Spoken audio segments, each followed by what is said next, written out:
So just letting you know, people don't like to be committed to something for a long time because it gives them a lot of fear, okay?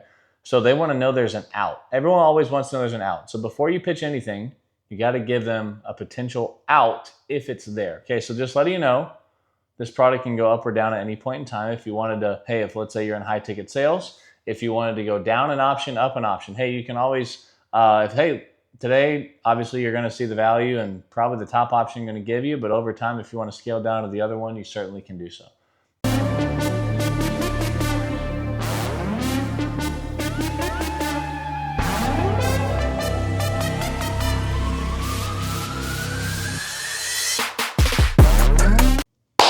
Welcome back.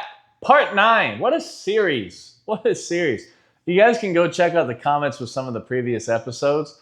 But what we're going to do is we're just going to show some of the testimonials that we've shown in this, as we're upcoming in these episodes here, of how to sell everything. And this series that we've done from part 1, 2, 3, 4, 5, and so on has truly changed a lot of people's sales process from how we've done it. So if you guys can for me, like, subscribe, share, something. I need you guys' help with that. I'm trying to get this thing out here to where we can truly change the world of sales for the better. I'm in insurance, but tonight I'm going to teach you guys how to sell everything based on how you pitch. Based on how you pitch. So what I want you guys to do tonight as we begin, go ahead and grab your notepads out, pen and paper, all this stuff. Grab your popcorn as well so you can kind of piece together through this 10-minute video so I can help you understand how to sell everything simply just by understanding how to pitch. Okay, what's the pitch? Okay, let's start with step 1 here. I'm going to try to give you guys 3 steps. If I don't give you 3, I'm sorry, but I'm going to do my best here. 3 steps here. Let's talk about step 1. I said spinning. Let me take that to step 2. We're going to start off with like, hey, how do we organize how to pitch? There's a lot of different ways.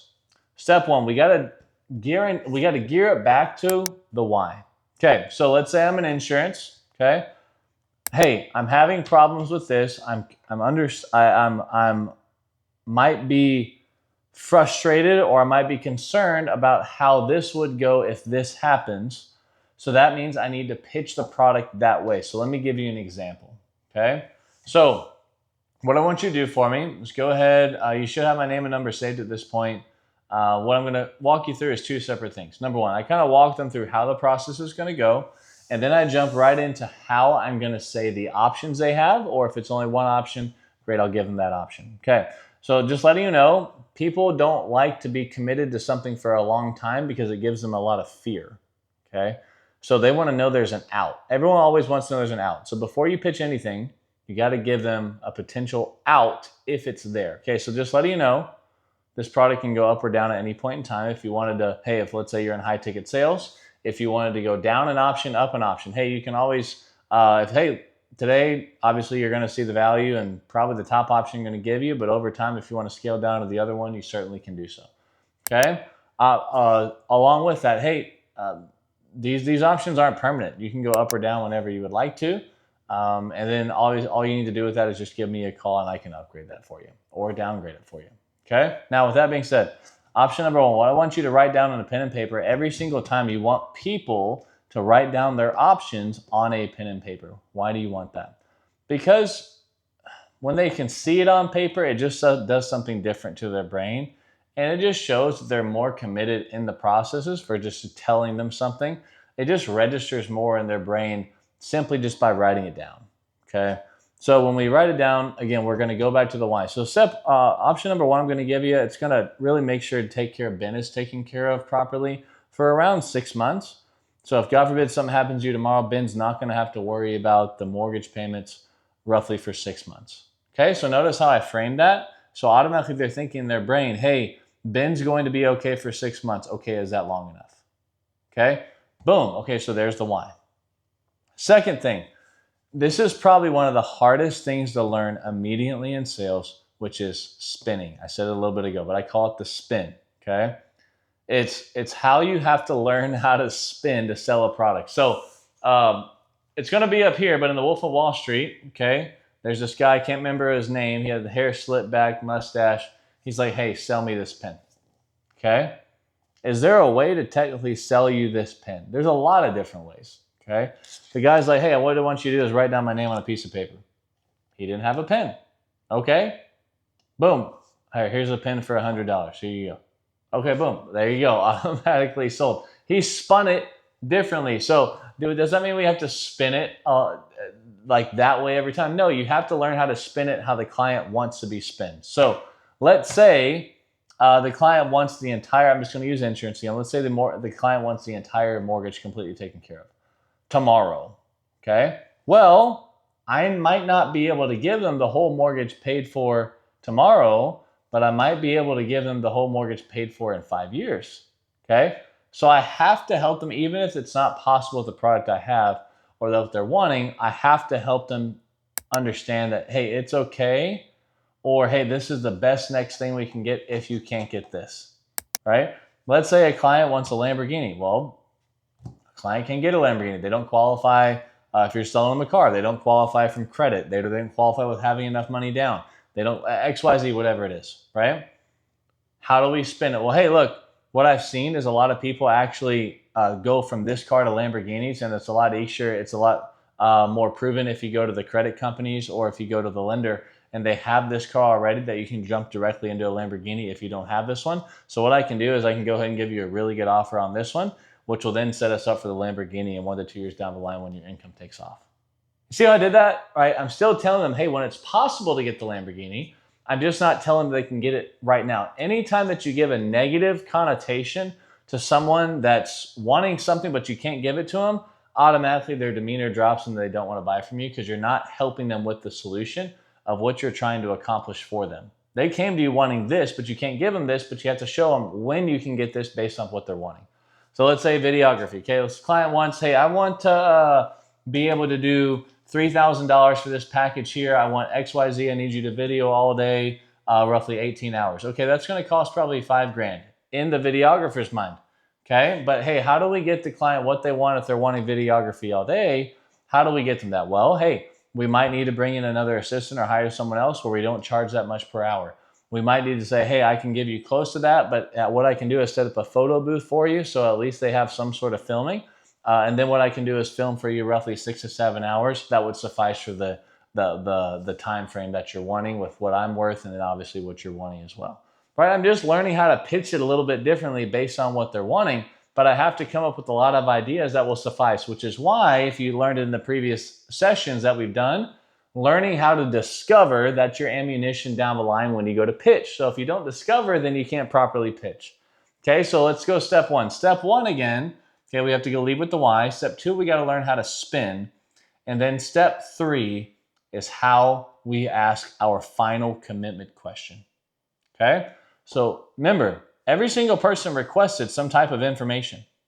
Okay, so all we're doing is framing the sales call, how and what they're wanting with the product that we're offering and why they're wanting it, how we're spinning it properly. Then number three, we have to ask the commitment question. So of the 3 options or 1 option I gave you or 2 options I gave you, which one do you want?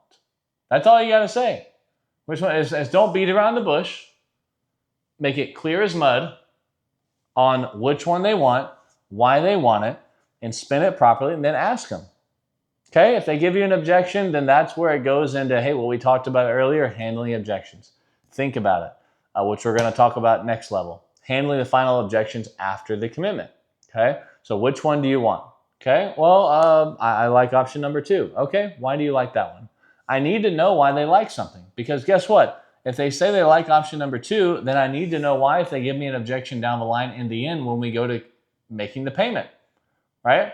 Because if they don't tell me why they want it, and I'm just going blindly, then now that doesn't set me up for success when I go through the application, or I'm taking payment info for scheduling for videography, or when I go down the line of, hey, I gave you 3 car options. Here's this, this, this, and this.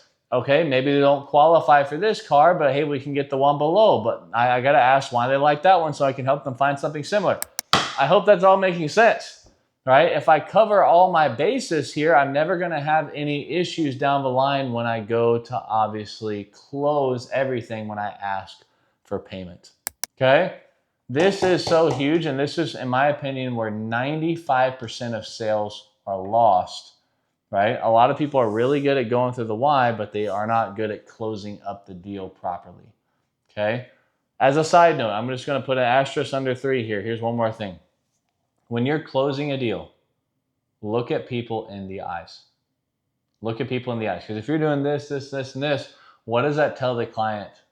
You're uncomfortable with the product that you're selling.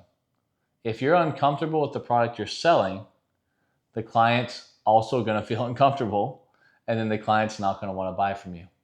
Because if you're either lying or not telling the truth or not telling the red lettering inside the product, right, the client's going to say no. Or it will backfire on you anyways if you're not confident. Look the client in the eye, which is why if you're doing final expense and insurance or doing something out there that's not seeing everything through video, that's where you're going to have a major problem. Persistency is going to fall off. Client's not going to be loyal to you. Client will cancel that policy and is more than willing to go with someone else. Got me? Cool. Quick session tonight that showed you guys 3, again, basic things. I'll go over those up here again. Number 1, okay, we have the why. Number 2, we have spinning. Number 3, we have commitment, okay? Which one do you want? Easiest way to ask. They requested it. We asked them which one they want, and we're selling them something that they can't go and physically buy off the rack at the store. Man, I hope that helped tonight. I promise you guys, if you guys take that information, it will change your whole entire sales process. If it does, and it will if you do it correctly, comment below for me so that way I can understand how this series is transforming your life. And this will just help me understand, hey, include in maybe your comments what I can do for you in the future on what series you guys would like me to go with. I hope this has completely changed your outlook on sales, and I hope it's transforming your life just like sales has transformed mine. Guys, as we end tonight, we're going to do part 10, which is our final episode next week. Looking forward to dropping that last piece of that. Again, give me some love in the chat. That will be appreciated. Like and subscribe for me. If you guys are looking for a sales opportunity, I'm currently looking for the greatest salesman on the planet. Did you know you can make $1 million in insurance your first year? You can make $1 million in sales. Give me somewhere else you can do that. Give me somewhere else. I don't think there's anywhere else. So if you're currently looking for something, I'm looking for the elite. We have a foundation in our team called Elite 20. So we're looking for the elite. We're looking for some people that want to change their lives in sales. If that's you, click the link in my bio, whether it's on Instagram or TikTok at The Insurance Athlete, and we can see if our team is a good fit for you and what we're doing. Our goal is to be $1 billion insurance company inside an independent marketing organization. And we're roughly going to build 6 to 7 other businesses on top of that will change your life that you'll have a chance to be a part of. So with that being said, shoot that. Now, if you need some help when it comes to sales, I'm starting to do a little bit of coaching, not too much, but I'm taking very limited spots. I'll maybe open up 2 to 3 hours a week for. If that's you and you're wanting some of that, DM me on Instagram or on TikTok. And what I can do is have my team reach out to you and go from there. But I hope that helped you guys tonight. All I ask for you guys to do, hope you took something from this. Be the best. That's what God calls you to do. You should wake up every single day doing that. Get after it. Take care, guys. Good night.